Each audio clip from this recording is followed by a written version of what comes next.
The World Bank's executive board is expected to consider later this week the first fast-track funds to help Afghanistan and Ethiopia respond to the coronavirus pandemic, the bank's president said on Sunday.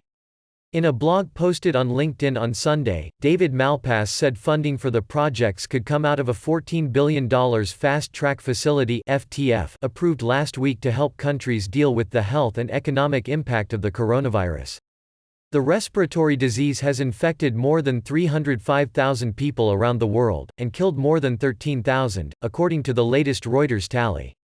In the blog, Malpass said World Bank teams were preparing projects in 40 countries for up to $1.7 billion under the FTF. Projects in Afghanistan and Ethiopia were the most advanced and would be presented to the board this week, he said, teeing them up for formal approval. Work was also advancing on projects in 14 other countries, he said, without naming them. These projects could then be quickly replicated in other parts of the same country, through funding from other multilateral development banks, or in other countries.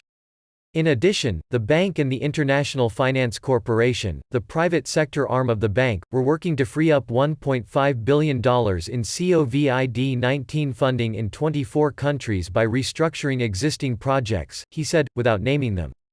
The IFC was also working to start extending trade finance and working capital lines to clients, with regular board action expected on those efforts in the next 2 to 4 weeks.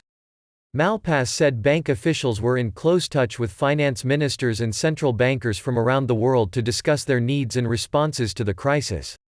Bank officials had also identified ways to support countries as they race to procure much-needed medical equipment and upgrade medical facilities.